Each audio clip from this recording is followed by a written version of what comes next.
El extraordinario. Extraordinarium. Creo que me convertí en una persona que no me gustó. No me caía bien yo a mí misma. No me gustaba esa Sara.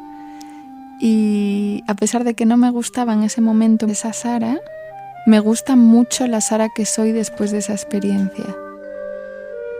El viaje que transforma no siempre es el más placentero, no siempre es gozoso ni ameno, ni depende necesariamente del lugar en el que nos encontremos. Era un viaje hacia un destino académico, pero el destino espacial era un misterio. Solo había visto fotos por internet y ni siquiera fui a visitar el lugar antes de llegar, porque tenía la sensación de que iba a cumplir un proyecto.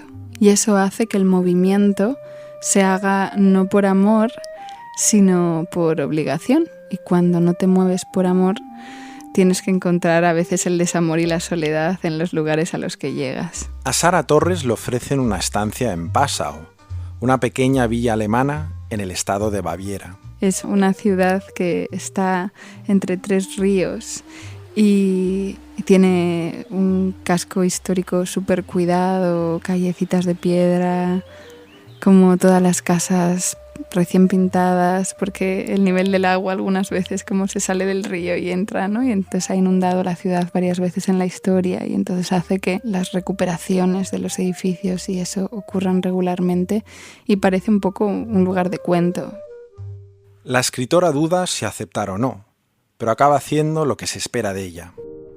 Y creo que el elemento que me hizo moverme fue esta idea que tenemos hoy en día, que yo creo que es un poco conflictiva, de que hay que ampliar el currículum lo máximo posible, que hay que estar siempre abiertas al crecimiento, que todo lo que nos pueda dar un capital simbólico o un título hay que decir que sí. Y cuando hay una oferta de este tipo, pareciera incluso que decir que no es amoral. Parece que es tu responsabilidad dejarlo todo, lo que sea, lo que tengas, tu familia, tu casa, y aventurarte en eso que va a ser una línea importante en tu currículum. Y bueno, creo que es una gran mentira, pero a veces tardamos en darnos cuenta. Torres no resuelve su conflicto, más bien lo posterga.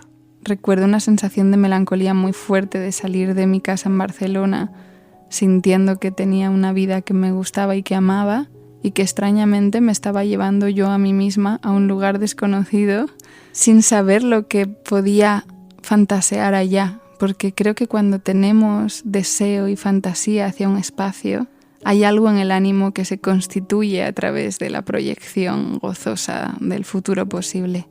Pero cuando no hay ningún tipo de fantasía o relato apetitoso sobre qué va a llenar tus días, pues vas melancólicamente desde una vida con sentido hacia una vida por significar. Sara coge un vuelo desde Barcelona a Viena y una vez allí se sube a un tren directo a Passau. Me acompañó mi pareja en ese momento, pero luego mi pareja iba a estar como 2-3 días para ayudarme a dejar las cosas y luego se iba. Recuerdo como que cuando se fue mi pareja y me quedé sola en la casa, que era un pequeño apartamento de un solo espacio, pero muy mono, pensé, ¿qué hago aquí y por qué me he hecho esto a mí misma? Esto es La viajante condición humana. Una postal sonora del extraordinario y B-Travel.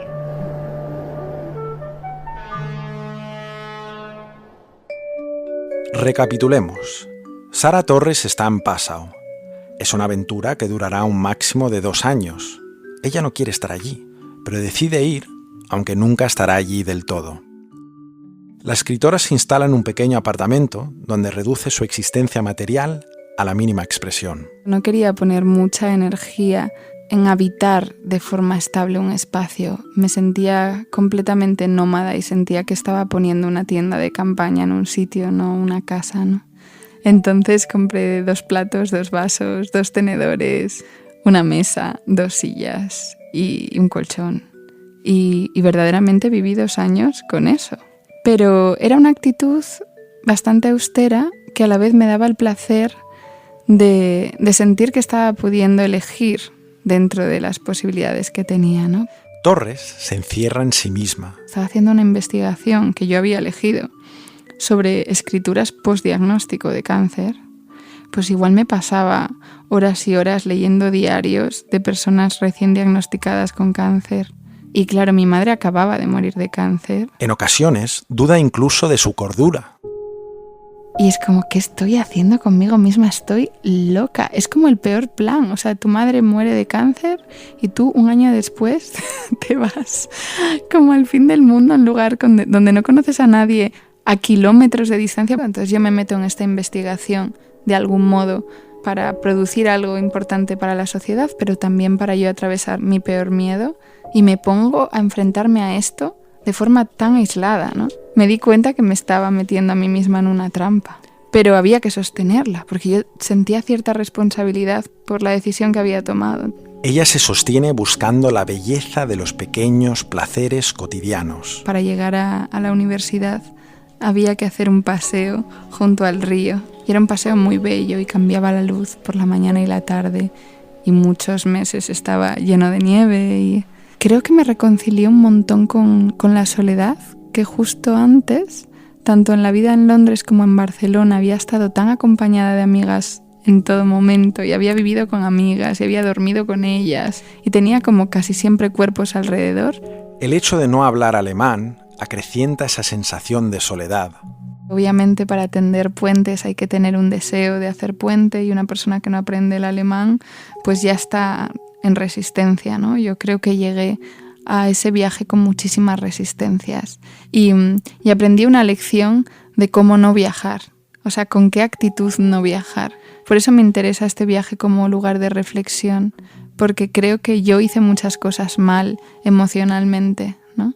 Que cuando viajas hay que dejar un hueco en ti verdadero para que ese lugar te transforme. La escritora aprende a vivir en dos lugares a la vez.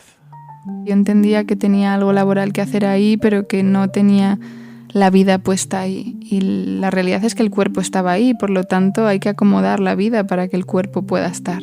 Y si tu cuerpo está en un sitio y tu imaginación está en otro, hay una falta de sincronía entre ambas cosas que genera mucha angustia y que además genera también un tipo de socialización sospechosa, ¿no? Porque claro, tú notas cuando alguien está participando de algo pero esperando el momento de huir.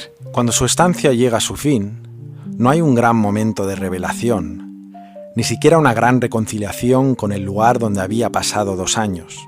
Pero lo que la escritora no sabía en ese momento es que esa experiencia había moldeado su carácter. Hoy hace un juicio crítico a esos años, sabiendo que le ayudaron a ser quien es ahora. Nunca conseguí que mi mente y que mi imaginación placentera estuviese en ese lugar. Yo fantaseaba hacia afuera, y creo que este es el problema, ¿no?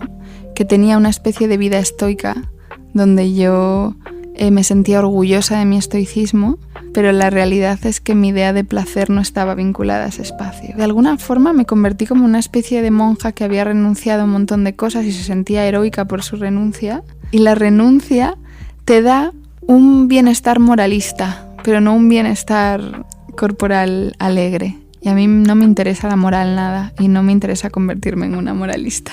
El criterio se labra a partir de nuestros errores. Extrañamente aprendí a estar sola y a desear la soledad también. Y a desear además la vida no en una ciudad grande. Porque tanto silencio y poder gozar de salir muy fácil a la naturaleza desde la ciudad y de que la naturaleza entrase en el paseo diario, me conectó más con mi tipo de modulación corporal, que era el de la infancia cuando nací en Gijón y caminaba frente al mar cada día, y eran, pues espacios más acotados, ¿no? Y a esa temporalidad más relajada de esos espacios, y entonces me di cuenta que verdaderamente es una gozada poder tener ese vacío en tu vida. La mirada crítica a su pasado le ha permitido encontrar las cosas buenas que salieron de esta experiencia no deseada. Y creo que la fantasía, por ejemplo, de vivir en pareja, que yo había tenido más como herencia de la infancia, también se disolvió un poco, como que me interesaría más vivir en comunidad con varias personas que construir con una persona esa intimidad un poquito asfixiante donde todo se negocia entre dos.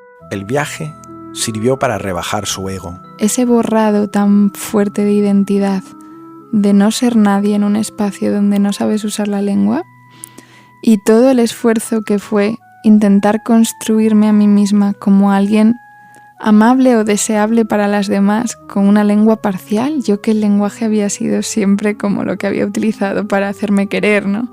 Entonces es un borrado de ego brutal, porque es lo que tú tienes para aportar, ya no lo tienes. Le llevó a empatizar mucho más con aquellas personas que se encuentran habitando o viajando en lugares donde no tienen manejo de la lengua.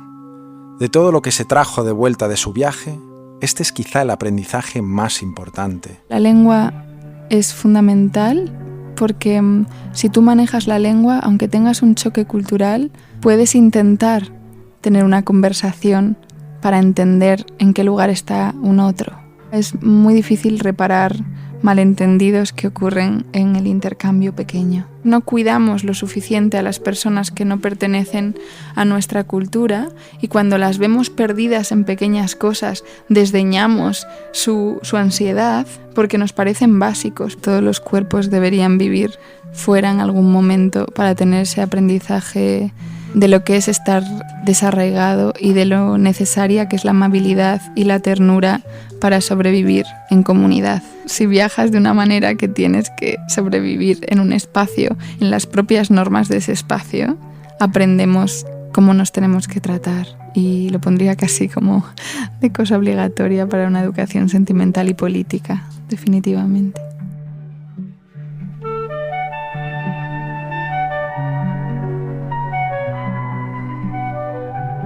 La viajante condición humana es un podcast del extraordinario IB Travel, una colección de postales sonoras que exploran lo que realmente traemos de vuelta de nuestros viajes.